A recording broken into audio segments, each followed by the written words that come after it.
welcome everyone to another episode of Journeys to Inspire. This one's part of the Pathways to Leadership, part of the Alliances project. The purpose of this, for those who are not aware up until this point, is that we are bottling up examples of journeys to leadership within different industries. You'll know where Roberto is from after I introduce him, and he introduces himself. I'm joined today by Roberto Arico. Thanks for joining me, mate, and sparing the time. You're welcome. And yeah, if you can introduce yourself personally and professionally for those who are not familiar. Sure, happy to. Thank you so much for taking the time and letting me sort of have a platform to talk. So, Sure. As Lee said, Roberto Arico. I've been in cybersecurity in various roles, ways, shapes, or forms for 15 odd years now. Primarily working at cybersecurity vendors, doing a mix of pre-sales, post-sales. Currently, I'm in a pre-sales type of role, doing at a managed services provider. But I mean, experience-wise, it's been implementing the stuff. It's been telling customers or clients how good the stuff is, that it actually will work. Proof of concepts, that kind of stuff. Services as well. How can we help you? How can we drive value? And just sort of the skills and things that I've learned from going through there. And sort of how I've managed my career, how I've navigated, not just in terms of career development, personal development, but also geographical. How do different organizations work geographically, etc. So, yeah, looking forward to chatting. Thank you. I suppose a good question is, it depends who's listening, right? A good question is, how have you got to this point? You mentioned 15 years worth of experience. What's that journey looked like, right? And what's that pathway been for you up until this point? Well, I mean, it's interesting because computers was never something I thought. It was always sort of my second choice. Initially, it was going to be, I was going to go into something medical like chiropractics or physiotherapy, but I looked at the studies. It's in about 7 odd years plus then practical, and I just thought I don't have the time for this. So I thought, well, I'll go into computers because you generally don't deal with people as much. You can kind of fix computers. It's we're talking early 2000s, late 90s. So cloud was still something that delivered rain. It wasn't a security or a computing term. And I sort of bumbled around. First job out of uni, all the rest of it, and then my real foray into systems management was working at my dad's company in the UK. So I did looking after the Exchange server and the mail, and learnt about firewalls and site-to-site VPNs and all that kind of stuff. As I say, I outgrew that role. Looked for the next one. Worked at a small service provider. Thoroughly enjoyed that. Learned all about Server 2003 and how you configure Active Directory, and kind of just picked up bits of knowledge as I went. But I'd say my first real foot into the world of computer security was, again, looking to change career, and I applied at Sophos for a role in professional services. So it was really exciting. Sophos ProServe, the technical elite. We always used to joke that even though we could configure the platform to do whatever it needed to, we couldn't work the coffee machine in the office type of thing. But that was kind of where I got this introduction, and I had no prior training or experience. I guess just an aptitude or a willingness, and was sort of told, welcome aboard. We'll teach you as you go. So I learned about antivirus at that stage, and then it translated into, well, now we need you to run some training. But really what I gained from that was going out and doing professional services was, how is this stuff being implemented? And I just made sure that ears were always open to listen to how our clients were using it or what they expected from it. How could it be configured to do this? Asking questions, trying to help where I can, and sort of just picking up those bits of knowledge. And that was, I picked up more encryption through their Safeguard platform. Again, training, all the rest of it, till eventually I got to a stage where, okay, what's next? And then it was, for me, a technology type of thing. I've done the endpoint. I understand AV. What else is out there in the world of security? And I thought, firewalls are boring. There's this thing called SIM. I hadn't really come across it, but I saw that a company called Logarithm was hiring. Interviewed there. Two of the most dynamic leaders I've ever worked for, Martin Landis and Ross Brewer. It was just sort of really inspirational in their dedication, their focus, their training. I thought, cool, let's give this a go. And then for 4 years of my life, all you need is logs, and it was all about Windows logging and firewall logging and messages per second. And again, started off implementing, deploying. I was traveling around the UK, racking and stacking, configuring, tuning. Learned basically from the guy I mentored there, Andy Habibi Parker, mentored me into, just how you handle difficult customers. How do you message things? How do you, deal with maybe expectations that weren't met? How do you cope with that on site?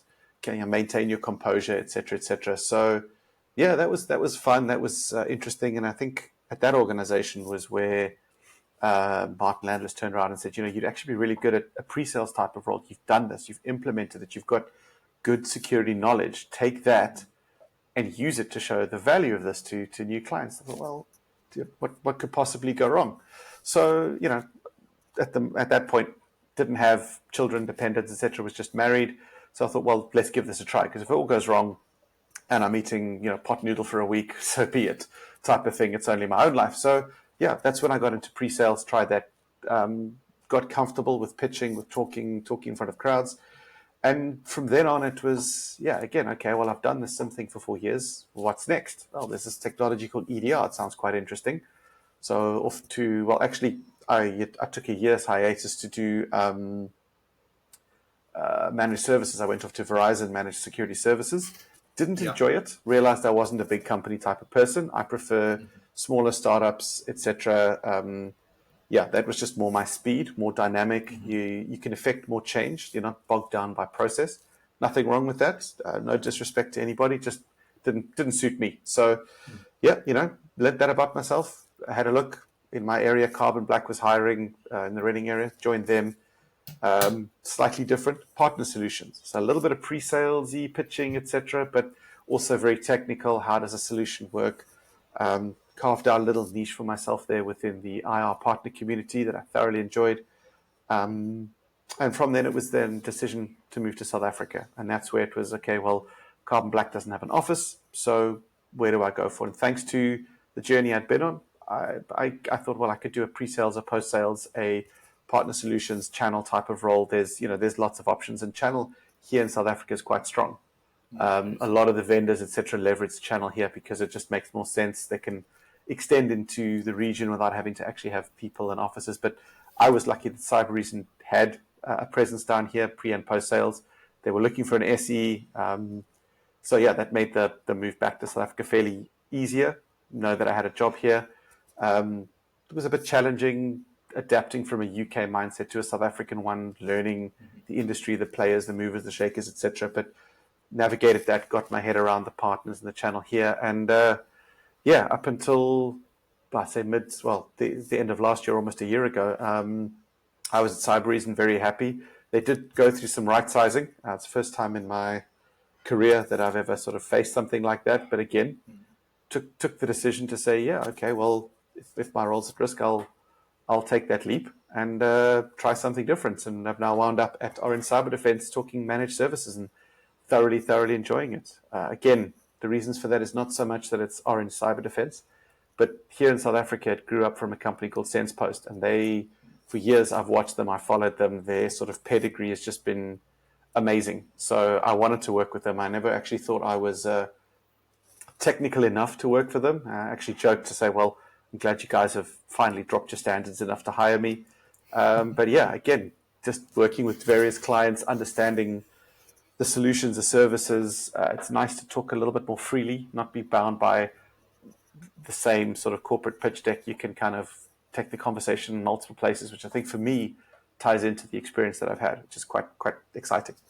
The exposure that you've, I suppose, given yourself over the years, do you find that hands-on learning, if you like, that practical learning has benefited you to be as impactful as you feel right now in terms of your role? Where you, I suppose what I'm teeing up here is a conversation on the theoretical side of the industry, right? But the practical side of it, is there any advice that you'd give people on your path then, if you like, that the exposure is good and the errors along the way is good, if they were errors, right? I've assumed that they were.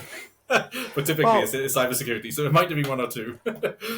I mean, you know, it's such a cliche, but going through this, you kind of realize things like never be afraid to fail. You know, it doesn't mean don't take calculated risks, don't do your homework. I'm not saying any of that, but if it didn't work out, so what?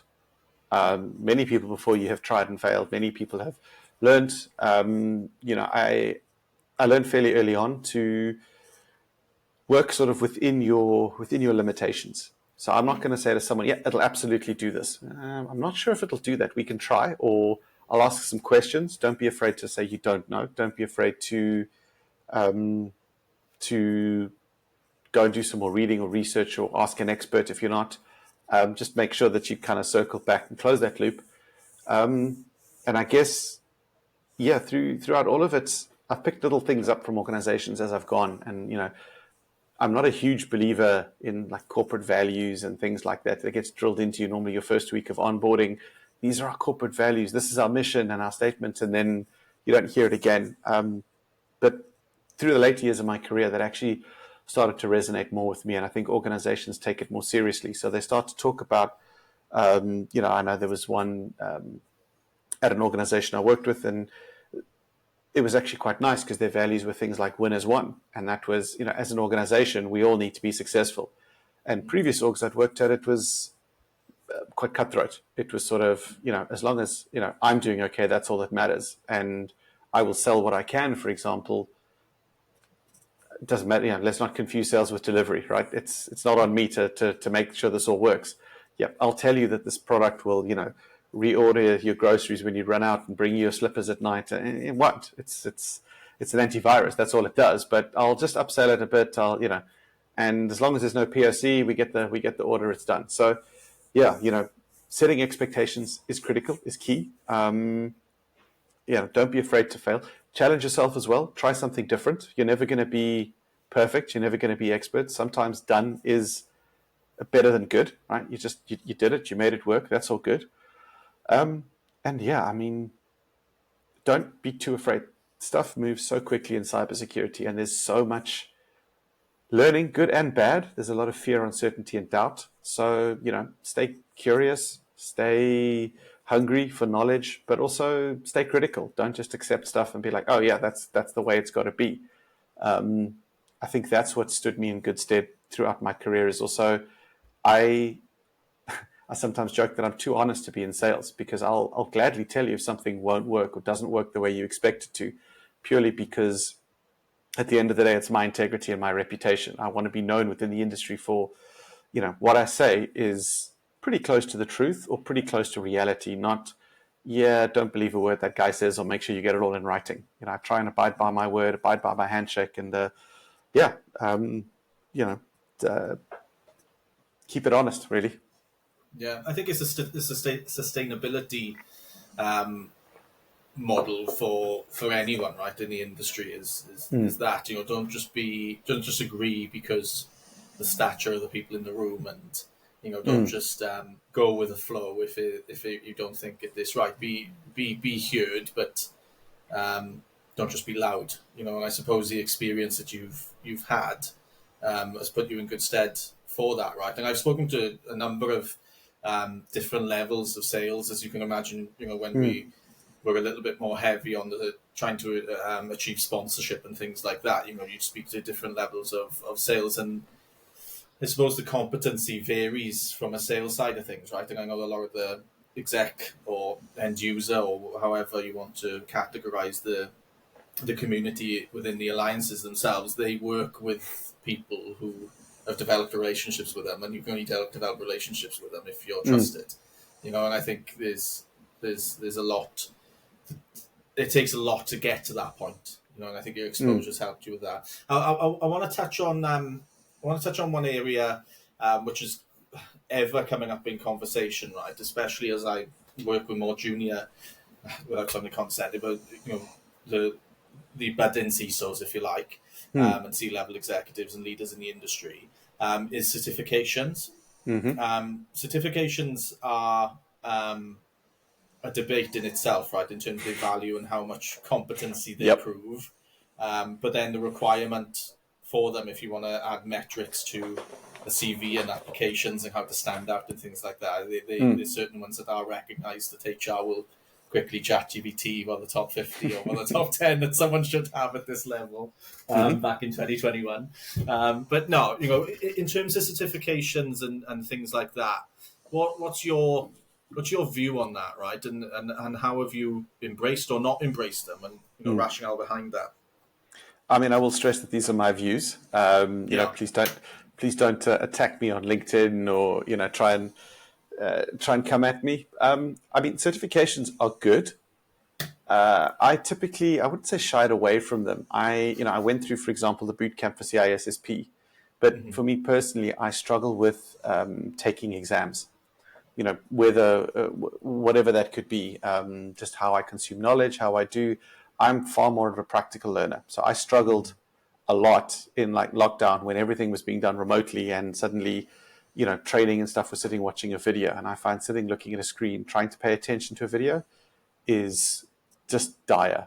Throughout my career, I was hands-on. I was learning while I was doing. I was there. I used to joke, never afraid to read the manual and sort of say to the customer, see how good our customer manual is. Look, I'm following it and it's all working.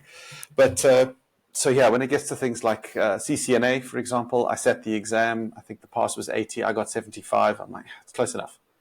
I'm never going to have to do subnetting in my head. I'm not going to be working with Cisco Kit, for example. So yeah, I know enough of the theory behind networking and the OSI model and stuff to be dangerous, but I'm not going into that specific role. And CISSP as well. Certain domains, obviously, I absolutely crush. The SIM type of domain, that was my bread and butter. But then, actually found I really, really enjoyed things like encryption. Learned about like the CIA triangle, those sorts of concepts, which were very valuable, very useful. And I think certifications are good for an assumed body of knowledge. The same with a university degree. You spend 3 years, you got this degree, you can step out and confidently say, well, I learned about the following. So if I walk into a role, I can do the following. Or rather, I know the theory behind the following. Do you know enough to then be dangerous from a CISSP point of view or a CISM? Or, it's I think also since exploded, there's now so many different bodies and different certifications you can get, and they all have slightly different requirements, slightly different CPDs, etc. So yeah, how do you keep going with that continuous development, CDP, development points? Yeah, how do you keep going with that? How do you keep the certification up? Is it worthwhile getting one over another? Is it no longer relevant? So, if something really interests you and it's required for a role, absolutely go get the certification. If you want to find out more about something, go and get it. But I think the knowledge that is available in terms of almost tribal knowledge from YouTube, from blogs, from communities such as, I joined Hack South, or there's CISO Alliances. I don't know if you've heard of them, but those sorts of things where you can actually learn from people and learn how things are being done. I think for enough knowledge to be dangerous, and almost I wish certifications would take practical into consideration. So, for example, I should get at least 60% on a CISSP because I've worked at a SIM vendor and an endpoint vendor, and I know, 6 of the 8 domains or whatever the case may be. I've lived and breathed that life, so I should be pretty good at it. The danger there is, of course, just because I worked there doesn't mean I was any good. So, it's a fine line, and I don't discount it. But for me personally, I went through a stage of, I wish I had some extra letters. I wish, I was there. Nowadays, I'm not that fussed by it. However, I still think they command a level of respect, certain ones. A PhD, for example, I'm going to listen to what you have to say because you spent years of your life researching this, versus something else that's like, well, you just sat and watched 6 hours worth of videos and clicked a multiple choice test. Does that make you an expert now? Or does that just mean you had some spare time to sit and watch the video? So, yeah, make of it what you will. I realize that's maybe a bit of a non-answer, but I've never felt that not having certifications held me back from anything. Yeah, no, this is. I just feel it's interesting, right? Because we're in the heat of relaunching the CIO alliances, and without going into that argument of cybersecurity reporting into IT, right?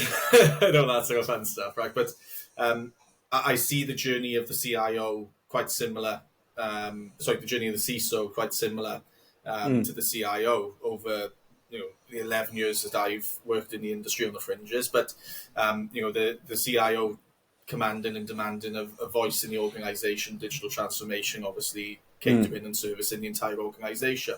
And it's interesting. You could go into a room of CIOs and ask them what certifications they've done or have, and it's minimal. I mean, there'll be local associations, etc., and certified authorities and things like that. But I do feel there's a commercial focus on the certifications a little bit. They ain't cheap in terms of running them. You said about the choice people have. Some people haven't got that choice, and then it sets them back. But I always think any level of learning theory, does it prove competency, and or does doing the certification gain competency? I don't know. I don't know. It is a fine line. I think it helps having theory and conceptualizing what it is. But the other side of it, then, I've got a personal friend who I played cricket with since I was 10. And I never knew what he did for a job. We just always got on, and we were at one of my old teammates' funeral not so long ago. So I was like, "Oh, Stu, what do you actually do, mate? I've never actually." He said, I work in something called cybersecurity. I was like, "All right." He said, "Oh, funny enough." It's a new field, isn't it? Yeah. Yeah, never heard of it before. No, so I obviously just related, what we're trying to do with the alliances and things like that. And he said, "Oh no, I head of cloud security for Johnson & Johnson Global." I was like, "Oh wow!" And it's at that point, I don't know if you recall, I think you were in the group at that point. We were having a bit of a discussion about certifications. I said, "What's your thoughts on it?" He said, "I've done them all. Never paid for the exam. Never paid for the cert. Just done it to benchmark against. I'm the only person in my team without CISP, and my new CISO is like, do it, and I'm point blank refusing because I don't need to prove that I can do it because I've been working in the industry for 20 odd years." I mean, it doesn't.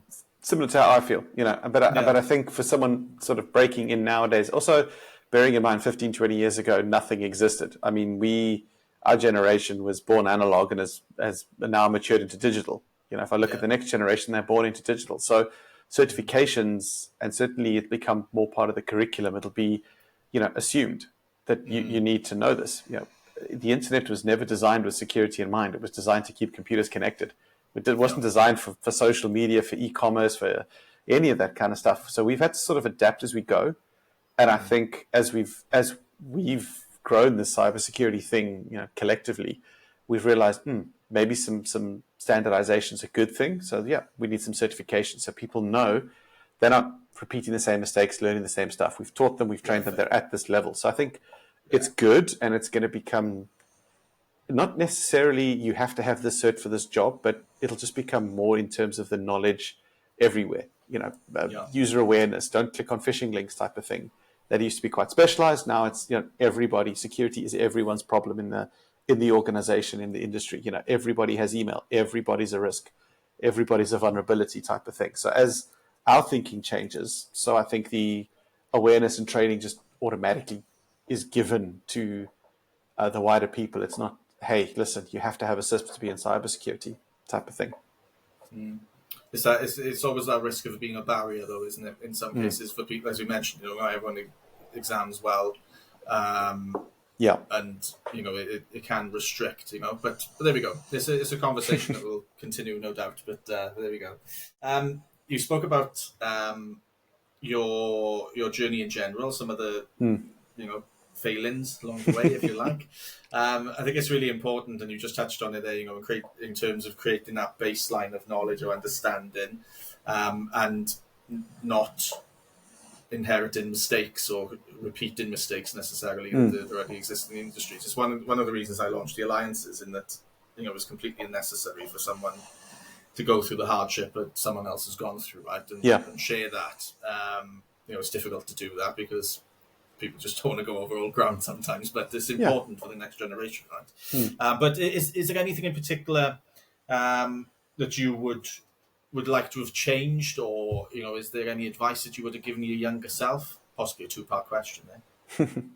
So fair questions. Would I have changed anything? No, because I learned from a lot of that. So by not having those experiences, I wouldn't have adapted accordingly, professionally and personally.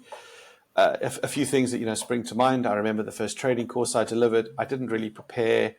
I didn't really run through the slides and kind of dry run it. Or, okay, granted it was a 3-day course. I couldn't exactly, rope in a family member and sit for 3 days. But I sort of, okay, well, I should be okay with this. I know the product will be fine. It was disastrous, and the trading feedback reflected that, to the point that some of the attendees actually phoned the VP of sales and complained and demanded sort of free days of professional services because it was that bad. And he phoned me up and said, "What happened?" And you can come up with 100 excuses. I didn't. I said, "Look, I just didn't prepare. I screwed it up. I've got no one else to blame. I was the trainer and I didn't prepare properly. It's the first time I've run this.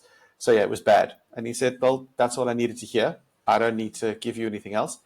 What are you going to do to make it better?" And no one had really asked me that. So, well, I'll make sure that I read. I will deliver it again. If you want me to do a section to you, he's like, whatever you need to do it. But just you didn't do it well, do better, type of thing. So again, admitting a failure, admitting, yep, don't be afraid for that. It's not a great feeling, but it's a way that sort of shows a maturity, and also make sure you prepare.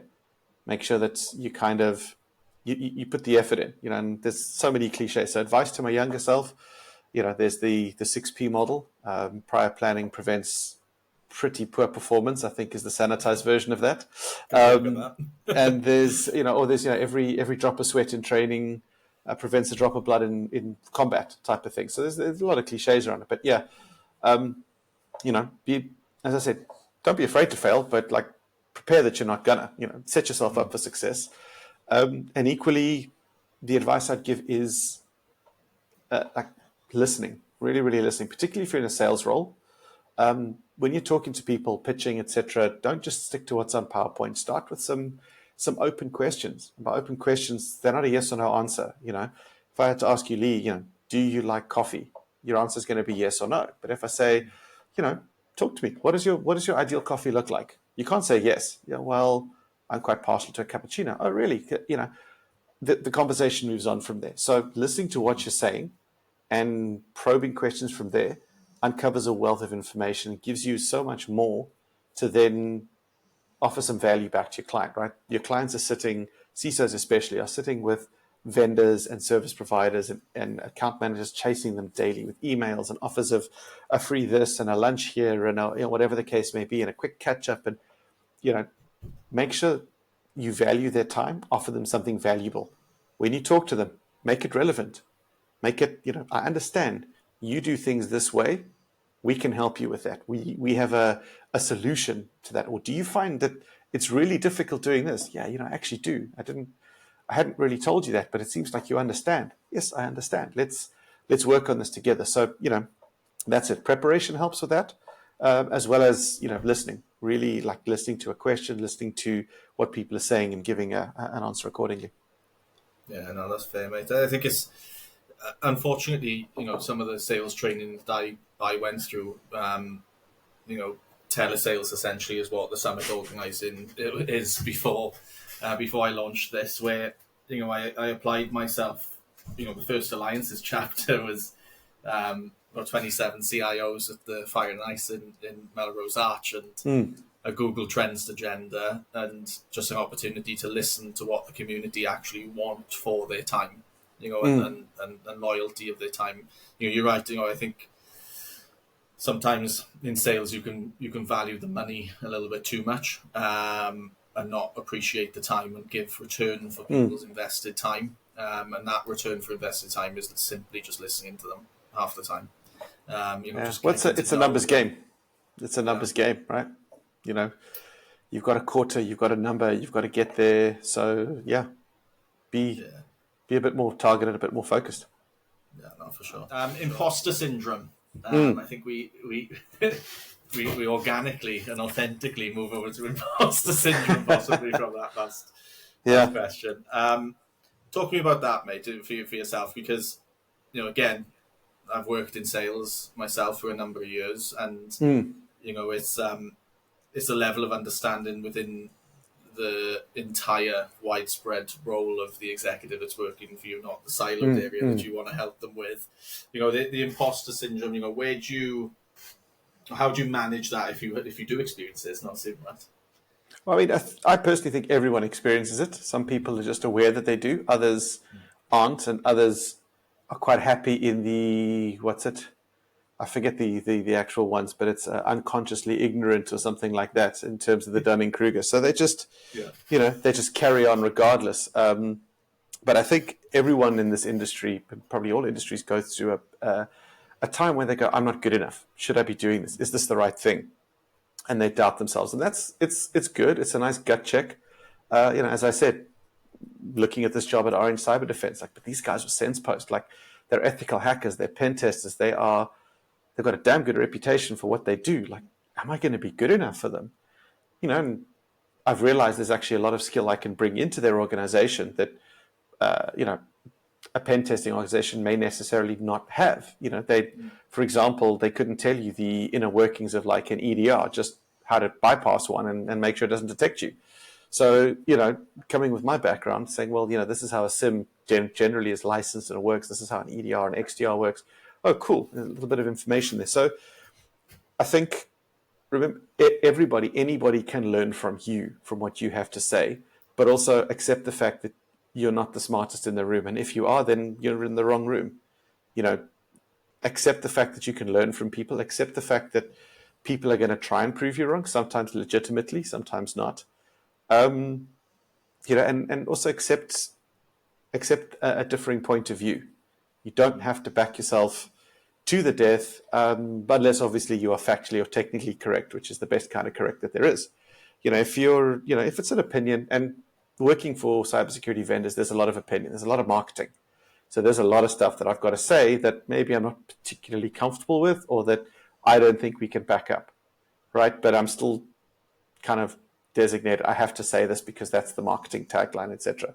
And there's been many, many examples of that. US companies are particularly competitive, so I've always been against publishing competitive intel on a website, but most of them you go to will say, well, how does our platform stack up to another platform? Gartner results, or MITRE results is a brilliant one. MITRE attack comes out, every vendor wins it. Every vendor does the best. They find their little niche category, and we had the best of the logos that were not based on a bird and shaded purple, or whatever the case may be. I'm not picking anyone out specifically, but then it's, the spin doctors about, okay, now we have to look at these results, and this is why we're the best, and this is why it matters. And, you hear that, you take it in, etc. But it's one of those, you're going to have to present it for the first time. You're going to have to accept that you might not know it, that someone might know it better than you, that someone might poke holes in it. Go with it. Develop a thicker skin. When have I felt comfortable being uncomfortable? Every time I present. First time I had to do a live attack simulation, and live demos never work. Like, it's one of those things. So you kind of prep the audience for it and say, okay, guys, it's live demonstration time. So if you want to film this so you can watch my fail and replay it yourselves, get ready, type of thing. I use humor a lot to stay memorable, to mask the fact that I'm nervous as hell. I mask it as confidence. But if something scares you, try and do more of it until it doesn't scare you anymore. But, anyone that I speak to, I've spoken to some CISOs, to presenters of Black Hat, DEF CON, etc., and they all say, it's that first minute, that first time you start presenting, it's always, is this going to work? Are they going to listen to what I say? Is this really interesting? Am I just going to get laughed at? I think it's that uncomfortable feeling is good because it keeps you grounded, but it's also something you learn to adapt and accept, and it's part of what you do. Even something like this that I'm doing with you. There's lots that I'm saying that I'm sure people would listen to and go like, of course certifications are essential, and you're the sales guy. You should know. It's if that works for you, that's cool. I don't mind. We each have our own path to walk on. For me, it's just this was my experience. I'm relaying. Mileage may vary. Your experience might be different. Yeah, no, I agree, mate. I think what's been an honour and a privilege with the alliances is creating an environment where the tradition. If you look back, sort of 10, 12 months of the alliances, appreciate not being part of it for too long, but I wanted to always remove that keynote and thought leadership and that presentation style of engagement, right? Because the pressure that that person and that individual or panel feel typically restricts the depth in the topic, because you'll only speak within your comfort zone. And you won't sort of push the narrative or try and change the narrative or be different, right? So, it is an honor to be able to have created a platform where every single session within the alliances, you've got 30 to 40 to 50 session leaders, right? Because we workshop stuff. And the best case scenario is that you've got loads of different versions of the truth. There are loads of different examples of what's going on. And the reality is, it doesn't matter what Mitre Attack says or Gartner says. It only matters what it means to you and your organization if you are working towards that, right? So when you've got that variety of opinions and variety of perspectives, you find the one that's most relevant to you, not the one that you're told. Do you know what I mean? It's like a difference, isn't it? And it takes the pressure off that session leader as well to have all the answers, because they don't, unfortunately. Well, I wish they did, but exactly, and that's the important thing. One tool might work for you; it might not work for somebody else. I'm not a mechanic, so I'm not going to go and buy, diagnostic tools for cars. Whereas a friend of mine who is, that's his garage is amazing. Cool, that works for you. That's all good.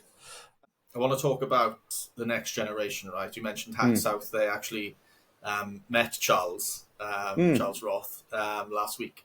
Cool. So yeah, but the next generation is something that I'm passionate about, right? This platform as an example, we don't have sponsors for it. We're not encouraging sponsors for it. It'd be great if we could have some to help sort of fund the platform a little bit, but it's not the aim. The whole purpose of this is to ensure that the next generation coming up are at an even higher level to where you guys and girls were when you entered the industry, right?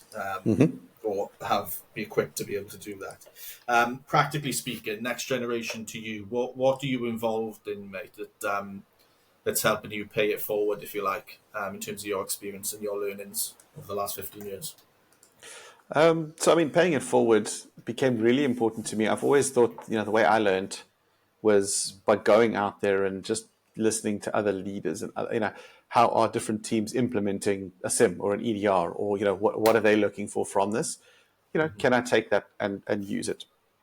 And it became really, really important to me when I became a father. And then it's like, the next generation is coming along. And you suddenly start to take more of an interest in like cyber mindfulness and cyber bullying and stuff like that. My daughter's thankfully still young enough to be out of that, but that's the world she's going to start to grow up in, and Absolutely. looking at, how devastating can social media be. I had friends of some close friends of mine.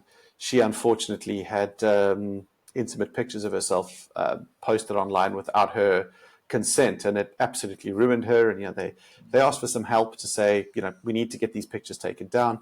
And at that stage, the law wasn't really on our side. It was a case of it almost had to be a copyright claim, that there was no copyright in place, that there was no agreement in place to have these photos. It was, so it was a copyright violation. Hence, they had to come down. Not a privacy, not a decency, not and that seemed a bit odd to me. And this poor girl, she had her phone number, her address, etc., all posted as part of this profile. Yeah, it was quite disgusting, and it kind of made me realize we need to make a better world for the next generation, because they need awareness, they need training. We need, as a society, to adopt. Like, things are moving faster. AI is only going to make it worse. We're effectively building something that's going to replace our intelligence, be more intelligent than we are. We have to accept that. In fact, we should have, because I think we've crossed that threshold. We can't come back from it. So yeah, how am I paying it forward? I do things like this. I try and join communities where I can learn, but I can also, I can learn from the really intense technical guys, the top of the game, but I can also help those coming up to say, well, at my role, mid-level where I am, these are the lessons. This is what's helped me. Here's some guidance. This is what's helped me through my career. Will it be appropriate for you? Maybe, maybe not, but just something to think about. One-on-one sessions with a few of the guys, general community-minded stuff, supporting those communities. Yeah, so for me, that's how I'm trying to pay it forward. I'd love to get more involved in schools. There's an academy out here for young learners breaking into cybersecurity that I'm supporting both in my own capacity and through Orange Cyber Defense. So, I really want to share what I can. I'm a big believer in a cybersecurity tribe. And, yes, I have a certain company on my payslip, they keep the roof of my heads, but I want to try and be seen for who I am and help people no matter with what, whether it's mental health in cybersecurity, whether it's technical skill, whether it's presenting skill, whether it's general knowledge, whatever the case may be. I will help, I'll recommend, I'll be that trusted advisor. I don't need to be always, okay, well, this is what my current employer says I must say, so that is what I will say. Leads me nicely into the, what platforms do we use? Well, thankfully, where I am currently, they are also quite community minded. So, they actually got me involved in Hack South. This is who they are. A lot of our pen testers are involved in Hack South and others. There's Hex Coffee. It's a little hacking meetup. There's a Joburg and a Cape Town branch, that I try and attend once, first Saturday of every month. Yeah, again, just meet up with like-minded individuals, put faces to it, find out what they're doing. But really, from a passion perspective, it doesn't have to cost a lot of money. I know a lot of it is monetized. So there's a hack the box and there's CTFs and things like that for technical hacking types of skills. But really, just reach out, find someone. I make it a point if someone's given an inspiring talk, for example, to say, go up to them afterwards and say, thank you so much. I enjoyed that. I learned a lot from it. Maybe connect with them on LinkedIn because they'll share stuff there that you can then learn from going forward and be like, wow, that really helps me. That's a cool way of thinking. I hadn't visualized that. I hadn't thought of it like that. Again, your integrity matters. So we see it within the CISO alliances. I can give an opinion without fear of being completely lambasted for it. Might be fact checked, it might be corrected, it might be sort of source checked. That's absolutely fine. Trust but verify. But yeah, sort of,